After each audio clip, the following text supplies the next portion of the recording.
Assalamualaikum warahmatullahi wabarakatuh. Halo teman-teman semua. Kembali lagi dengan saya Zahratul Laili Farhati, NIM 2123031010110. Saya berasal dari D3 Keperawatan UNAJ Kampus Lumajang. Pada kali ini, saya akan membahas mengenai materi sistem muskuloskeletal. Nah, untuk penjelasan lebih lanjut, yuk langsung saja kita simak video kali ini. Muskuloskeletal system terdiri dari tulang, otot, sendi, tendon, bursa, ligamen, dan kartilago. Yang pertama, kita akan membahas tentang tulang atau sistem rangka atau sistem gerak pada tubuh manusia, di mana sistem rangka sendiri memiliki arti yaitu rangkaian tulang dan sendi yang menjadi dasar bentuk tubuh manusia. Di sini ada tulang frontal atau tulang dahi, ada tulang hidung atau nasal, ada temporal, ada maksila atau tulang rahang atas, dan ada mandibula atau tulang rahang bawah, di mana tulang pada wajah ini juga disebut sebagai tulang tengkorak yang berfungsi untuk melindungi otak. Kita ke bawah terdapat tulang leher. Nah, tulang leher ini berfungsi pastinya untuk menopang kepala. Lalu ada klavikula dan skapula. Fungsi dari klavikula sendiri yaitu menopang lengan agar bisa bergerak secara leluasa.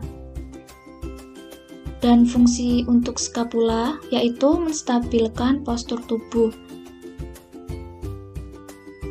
Nah, lanjut, di sini kita memiliki 7 TH cervical vertebra, 12 TH thoracic vertebra, 5 TH lumbar vertebra, 5 sacrum, dan 4 coccygeus.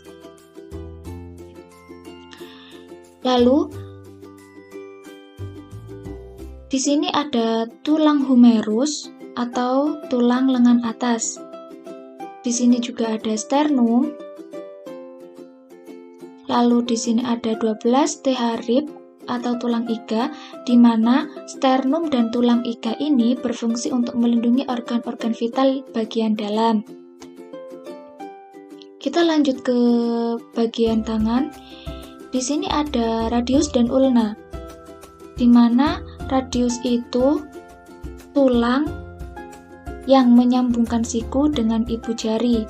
Lalu ulna yaitu mendukung aktivitas tangan secara keseluruhan. Di sini ada tulang ilium yang berfungsi untuk penyangga organ bagian perut. Lalu ada tulang pubis yang berfungsi untuk melindungi organ reproduksi, dan ada istium yang berfungsi untuk menopang berat badan pada saat duduk. Pada tangan terdapat karpal atau pergelangan tangan yang berfungsi untuk mengatur gerak tangan. Lalu ada metakarpal atau metakarpal atau telapak tangan yang berfungsi untuk menghubungkan antara pergelangan tangan dengan jari-jari. Dan ada falanges yang berfungsi untuk menghubungkan antar tulang pada jari. Kita lanjut ke bawah, ada femur atau tulang paha yang berfungsi untuk menggerakkan kaki lurus atau menekuk. Lalu ada patella yang berfungsi untuk membungkus sendi lutut. Ada tibia atau tulang kering, di mana tulang tersebut menuju pada ibu jari, yaitu fungsinya untuk menopang berat badan. Lalu ada tulang fibula atau tulang betis, itu fungsinya memberi kekuatan otot pada saat bergerak. Pada kaki, kita mengetahui bahwa ada pergelangan kaki atau tarsal yang berfungsi untuk mengatur gerakan kaki, ada metatarsal yang berfungsi untuk menopang berat tubuh, dan ada falanges atau jari-jari kaki yang berfungsi untuk menjaga keseimbangan saat berjalan. Kita lanjut. Nah, ini sistem rangka pada manusia yang tampak di bagian belakang. Bahwa di sini ada tulang parietal dan tulang oksipital. di mana parietal ini melindungi otak tengah dan belakang, sementara oksipital yaitu berfungsi untuk membentuk bagian dasar kranium. Nah, di bagian belakang sini terdapat cervical vertebra, 1 SD cervical vertebra, dan 2 ND thoracic vertebra. Ini penampakannya ya teman-teman. Di sini kan ada 7 TH cervical vertebra, lalu ada 12 TH thoracic vertebra, 5 TH lumbalis vertebra, 4 sacrum, dan 4 coccygeus. Nah, ini penampakan untuk radius dan ulna. Untuk fungsi kan sudah saya jelaskan. Ini tibia dan fibula. Lalu yang bagian bawah ini penampakan untuk tarsal, metatarsal, dan falanges. Kita lanjut pada sistem otot pada manusia, di mana sistem otot ini sendiri memiliki pengertian yaitu jaringan yang terdapat di dalam tubuh manusia yang fungsinya sebagai alat gerak aktif untuk membantu tulang agar bisa bergerak. Nah, di sini tampak yaitu otot wajah. Nah, akan saya jelaskan satu persatu. Di sini ada frontal belly of occipitofrontalis, yaitu berfungsi untuk mengerutkan dahi. Lalu ada tulang orbicularis oculi yang berfungsi untuk menutup kelopak mata. Lalu di sini ada otot procerus yang berfungsi untuk membantu otot FRO dan COR dalam berkerut.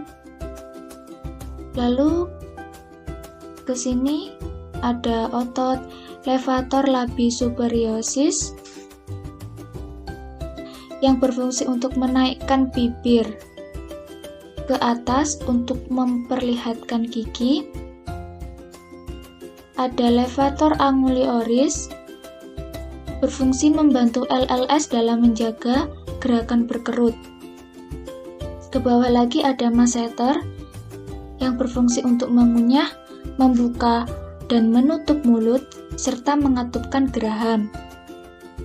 Lalu ke bawah ada buccinators yang berfungsi untuk mempengaruhi perkembangan oklusi gigi. Lalu ada depressor angulioris yang berfungsi untuk menggerakkan turun ke bawah sudut mulut, dan ada depressor labii inferioris yang berfungsi untuk menjaga otot DAO dalam menstabilkan gerakan. Kita pindah ke sebelah kiri wajah, yaitu ada zygomaticus minor yang berfungsi untuk membantu ZYJ dalam menjaga gerakan berkerut. Lalu ada otot zygomaticus mayor yang berfungsi untuk menunjukkan gigi seri. Lalu ada otot orbicularis oris seperti tadi, yaitu fungsinya menutup kelopak mata, melindungi di sekitar mulut.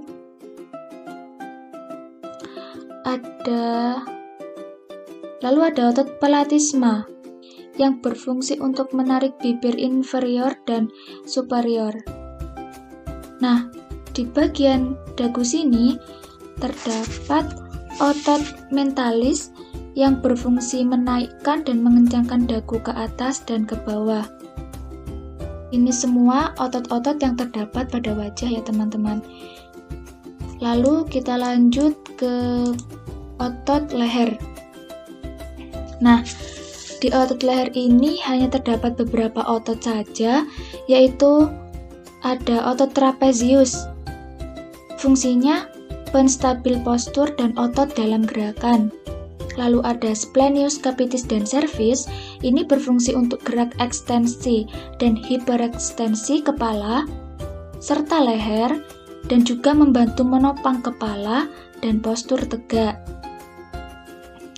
Lalu ada rhomboids minor dan mayor yang fungsinya yaitu untuk merapatkan tulang belikat ini ke arah belakang. Nah, dapat dipahami ya. Lalu kita akan membahas otot pada tangan.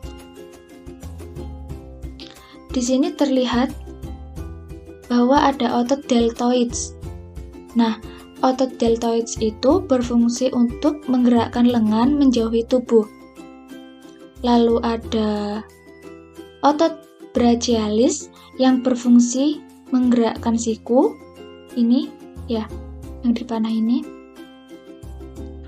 Lalu ada otot bicep, yaitu berfungsi untuk menarik dan merentangkan siku. Lalu ada otot pronator teres, itu fungsinya untuk melaksanakan gerakan pronasi lengan bawah. Kemudian lanjut ke bawah, kita menemukan otot brachioradialis yang fungsinya untuk menekuk siku seperti saat mengangkat barbel. Lalu ada otot extensor carpi dan flexor carpi yang fungsinya untuk gerakan pada pergelangan tangan, yaitu fleksi dan ekstensi. Di bawah sendiri ada otot abduktor dan extensor pollicis longus yang fungsinya untuk menggerakkan ibu jari menjauh dari tangan. Kita beralih ke yang sebelah kiri ini. Di sini ada triceps. Triceps itu berfungsi untuk ekstensi atau meluruskan lengan di siku atau berlawanan dengan kerja otot bicep.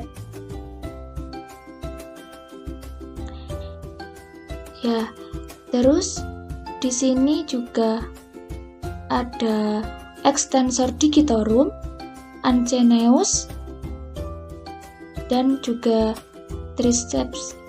Ada yang lateral hip dan long hip. Tadi sudah saya jelaskan ya mengenai triceps.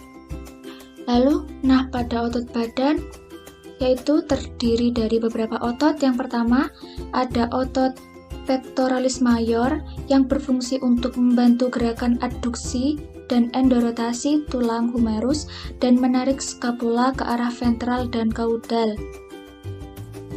Lalu ada otot rectus abdominis covered bicep yang fungsinya yaitu untuk menjaga tulang belakang Anda tetap stabil.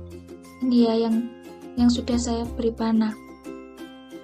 Lalu ada otot linea alba, umbilicus, external oblique. Nah, external oblique ini otot yang berfungsi untuk membantu pergerakan tulang belakang saat melakukan latihan seperti crunch ya. Maaf.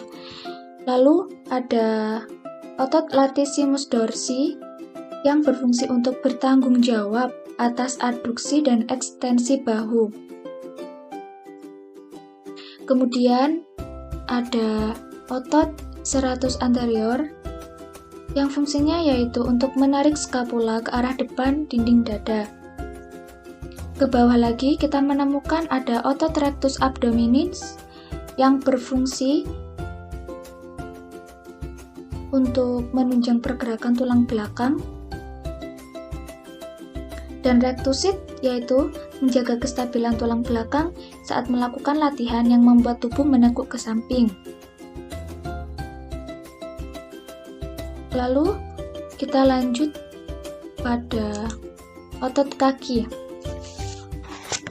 Nah, otot kaki memiliki otot iliac crest yang berfungsi dalam pembukaan uretra dari kandung kemih. Lalu ada otot gluteus medius muscle yaitu berfungsi untuk menjaga bagian belakang tubuh agar tetap tegak. Lalu ada otot iliotibial tract, itu fungsinya yaitu menjaga kestabilan bagian luar lutut ketika bergerak. Kemudian ada otot adduktor magnus muscle ini ya. Nah, ini berfungsi untuk menjaga kestabilan panggul dan merapatkan tungkai. Ke bawah lagi, kita menemukan bahwa ada otot biceps femoris muscle yang berfungsi untuk memanjangkan kaki dan paha di sendi panggul. Lalu ada otot plantaris muscle yang berfungsi untuk pelantar fleksor yang kuat pada sendi pergelangan kaki. Kemudian ada otot sartoris muscle, yaitu berfungsi sebagai fleksi pinggul, rotasi eksternal pinggul, dan fleksi lutut. Ada otot common fibular nerve, ada otot semimembranosus muscle, gracilis mors, semitendinosus muscle, luteus maximus muscle. Lalu ada tulang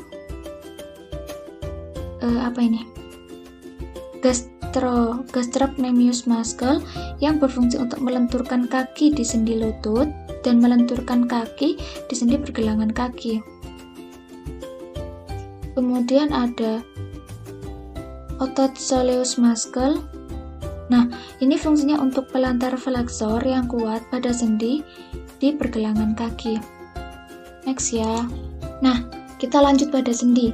Sendi sendiri memiliki pengertian yaitu hubungan yang terdapat di antara dua tulang yang berfungsi untuk meningkatkan fleksibilitas dan memungkinkan pergerakan. Sendi itu memiliki 3 macam. Yang pertama, ada sendi siniartrosis atau sendi mati.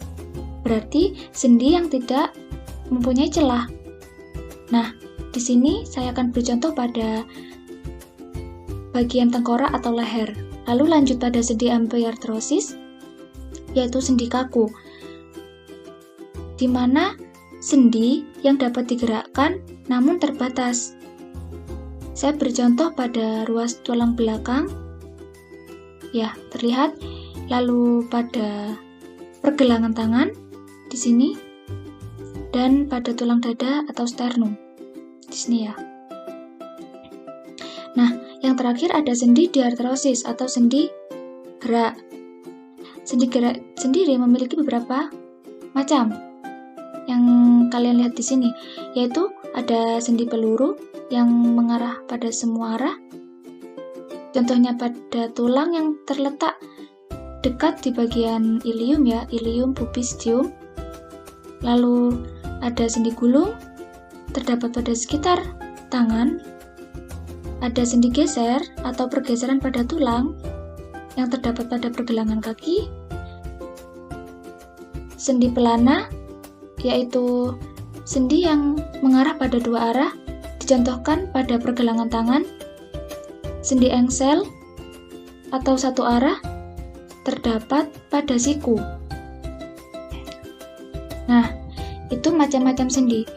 Nah, lanjut kita akan membahas mengenai tendon. Apa itu tendon? Tendon itu yaitu menghubungkan otot ke tulang. Jadi intinya itu ya, menghubungkan otot ke tulang. Nah, untuk mempermudah pemahaman teman-teman, saya memberikan contoh gambar di sini tendon pada tangan di bagian atas atau lengan atas pada tangan. Ini ya, terlihat ya. Lalu ada tendon pada siku-siku. Ini. Di atasnya patella terdapat quadriceps tendon dan di bawah patella terdapat patella tendon. Itu. Kita lanjut membahas mengenai bursa. Apa sih itu bursa? Bursa itu cairan sebagai bantalan di antara tulang dan tendon. Nah, untuk lebih pahamnya, saya beri contoh begini. Mungkin teman-teman pernah jatuh. Pastinya pernah kan? Jadi, waktu teman-teman jatuh itu, bursa kan pastinya belum siap. Masih belum siap menerima hantaman. Jadi akan terasa nyeri atau luka. Nah, itu fungsinya bursa. Jadi kalau misalkan teman-teman ada yang luka di bagian bahu, siku, lutut, atau di bagian samping sini, tidak terlalu parah karena adanya bursa tersebut. Nah, lalu ada ligamen. Ligamen itu melekatkan tulang. Ya, ini kan tulang, melekatkan tulang pada tulang untuk membatasi derajat gerak pada sendi. Di sini saya contohkan ligamen pada lutut. Nah, di sini ada medial collateral ligament atau MCL, ada posterior cruciate ligament, ada anterior cruciate ligament, dan ada lateral collateral ligament. Di sini juga saya beri contoh ada ligamen pada pergelangan tangan, yaitu fungsinya mengikat tulang ke tulang. Ya, terlihat ya. Nah, yang terakhir kita akan membahas mengenai kartilago atau tulang rawan, di mana kartilago itu sendiri memiliki pengertian tulang rawan yang memungkinkan bergerak dalam rentang gerakan yang dibutuhkan, mendistribusikan beban ke semua jaringan sendi yang nantinya akan mencegah kerusakan sendi dan menstabilkan sendi selama digunakan. Di sini terdapat kartilago pada hidung atau nasal, yaitu termasuk dalam kartilago hialin. Lalu ada kartilago telinga di bagian luar, atau termasuk kartilago elastis atau lentur.